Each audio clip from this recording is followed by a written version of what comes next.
Į Lietuvą atėjus šiltajam metų sezonui mūsų laukia ne tik gražios ir malonios dienos, bet tyko ir pavojai.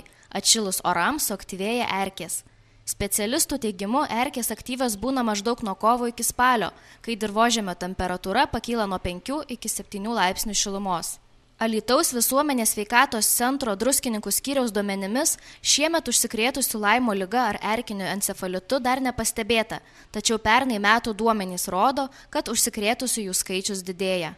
2011 metais tikrai sergamumas padidėjo erkių platinančiomis lygomis, kada mes registruodavom erkinio encefalito po 1-2 atvejus, pernai buvo 5 atvejai mūsų teritorijoje, o Laimo ligos irgi net padidėjimas iki 12 atvejų, kur niekados tikrai nebuvo irgi registruojama. Kaip galima būtų apsisaugoti nuo tų įkandimų?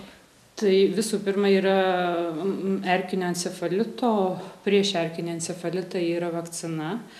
Tai tikrai siūlytumėm pasivakcinuoti, kuri yra efektyvi. Ir jau dabar, prieš tai gal reikėjo vakcinuotis, bet ir dabar šiltuoju periodu vis tiek galima pasivakcinuoti, vakcinos yra. O taip prieš Laimo ligą specifinės profilaktikos nėra, vakcinos nėra. Tai tiesiog tokios priemonės tiek vienu ir kitu atveju. Visų pirma, labai būtų gerai, kad visi parkai, lankomos vietos būtų žolė nušienauta, prižiūrima, todėl kad žolė daugiausiai gyvena erkės.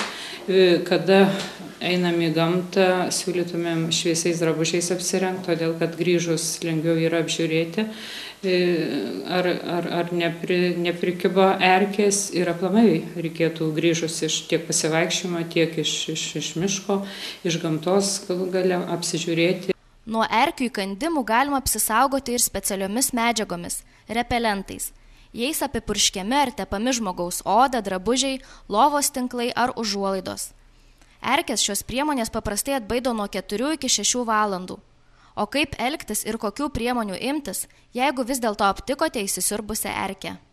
Erkės prisisiurbia tikrai visur, kur jos tik tai priropoja prie odos. Jeigu nuo drabužių, tai tikrai prisitiek ir galūnių srityse, ir kaklų, ir galvos srityse, tikrai visur. Iš karto reikėtų ištraukti, imant pincetų, kuo arčiau odos, kur prisisiurbus erkė, ir staigiu judesiu ištraukti ir tą vietą nuplauti vandeniu ir dezinfekuoti kažkokiu tai dezinfektantu, ar tai spiritu, ar tai jodo tirpalu, ką kiekvienas turi namuose. Lietuvoje paplitusios erkės platina erkinio encefalito ir Laimo ligos sukėlėjus, todėl pašalinus erkę būtina stebėti savo sveikatos būklę, ar neatsirado kokių nors ligos simptomų. Erkinio encefalito atveju tai pirmieji požymiai prasideda maždaug po 2-3 savaičių nuo infekuotos erkės įsisiurbimo. Tai tokie pirmi simptomai kaip ir būtų panašus į gripą, į katarą, tiek gali ir temperatūra truputį pakilti, ir galvos skausmai, ir va tokie negalavimai.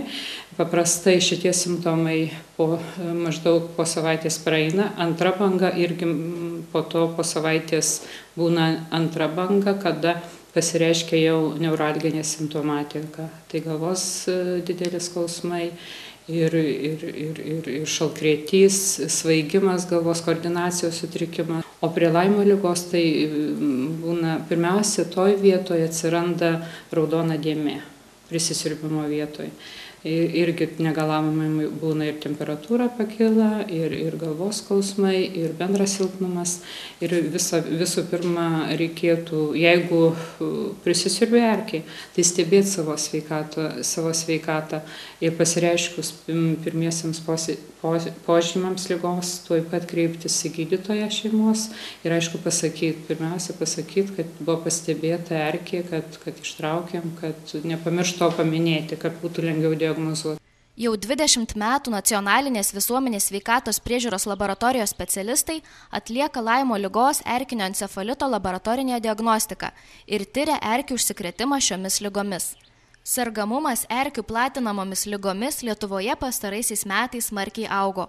Kasmet Lietuvoje užregistruojama apie 2500 Laimo ligos atvejų ir apie 500 susirgimų erkinio encefalitu.